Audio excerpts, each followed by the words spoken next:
Welcome to episode 3 of a podcast you can't refuse. I'm Kyle, and in this episode we are talking about episode 3 of The Offer, Fade In. And this episode picks up directly where we left off the last episode, with Al Ruddy being kidnapped by the mob. Very similar to how Tom Hagen is kidnapped by a Salazzo in the first Godfather movie. Complete with, when they finally get to the meeting, Joe Colombo saying, "Hey, don't worry. If I wanted you dead, you'd be dead already." Colombo says in this scene that he's kidding, but let's be honest, he probably isn't. The crux of this episode is for sure the scene between Al Ruddy and Joe Colombo, where Ruddy says and promises to let Colombo read the script after their meeting. And Colombo sees just the word fade in. And Ruddy explains that it's a script term for, starting off black and then the picture eventually fading in and then appearing on the screen. And this leads into the discussion about what Joe Colombo really wants is not to hear and have people talking about the word mafia. And that is when Al Ruddy makes the deal to eliminate that word from the script. And for those of you that have seen The Godfather, you know for a fact there is no mention of the word mafia in the first movie. There is a slight reference and talk about the mafia in the Senate hearing of mafia, Cosa Nostra, those type of words, but they are said by the politicians, not the mafiosos themselves. I also have kind of loved the fact that there does not exist any other type of pastry in the offer thus far. It is only cannolis. And as we all know, leave the gun, take the cannolis. We then go up to Staten Island for the tour of the compound. And you can tell right away Francis Ford Coppola is enamored with this space. He has Ruddy and Betty sit down at one of the tables outside, acting as stand-ins for Michael and Kay for the wedding scene.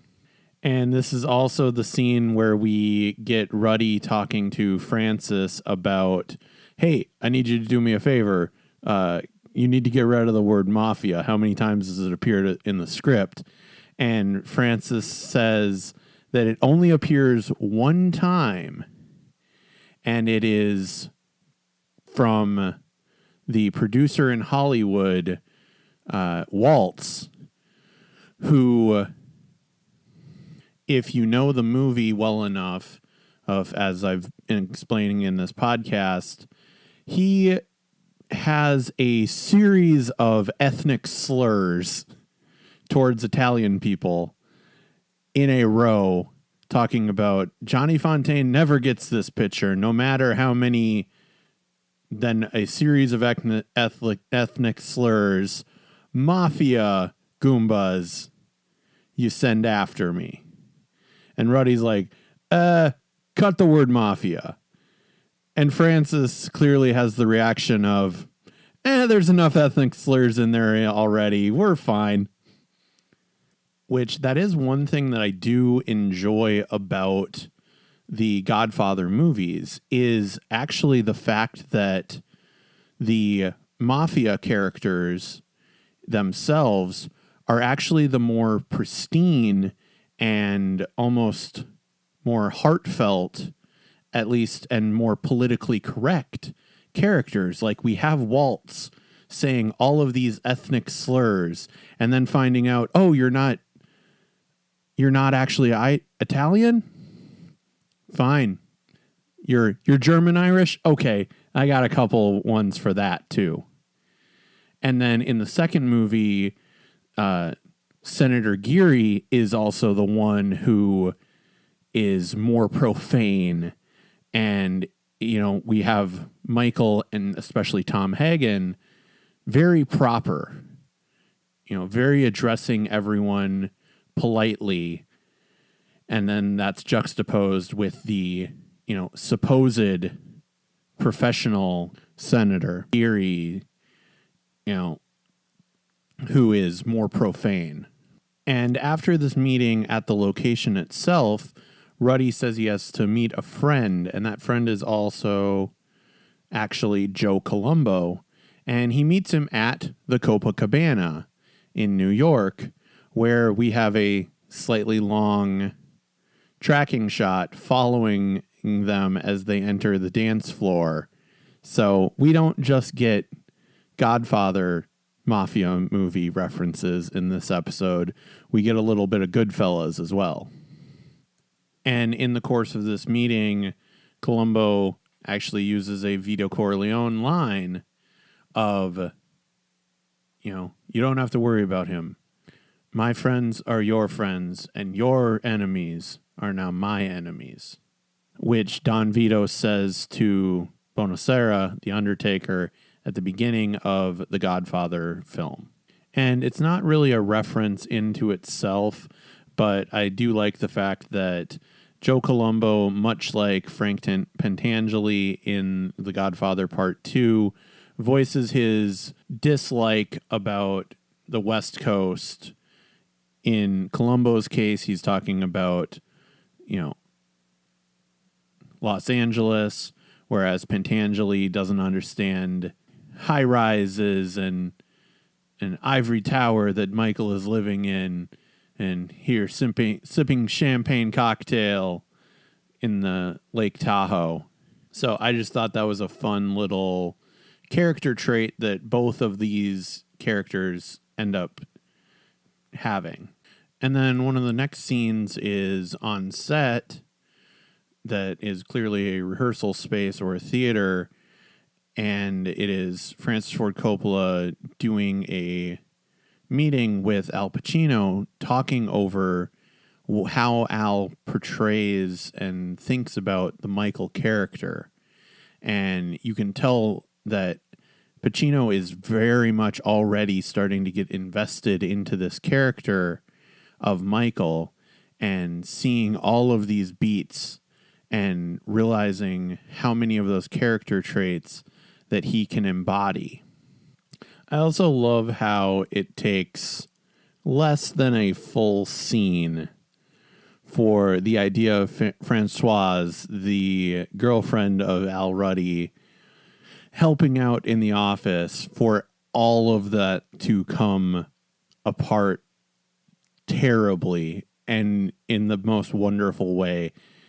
I know she doesn't know what is happening and the extent of the Mickey Cohen problem and the mafia problem and how it actually all spun from Frank Sinatra hating the script and the book.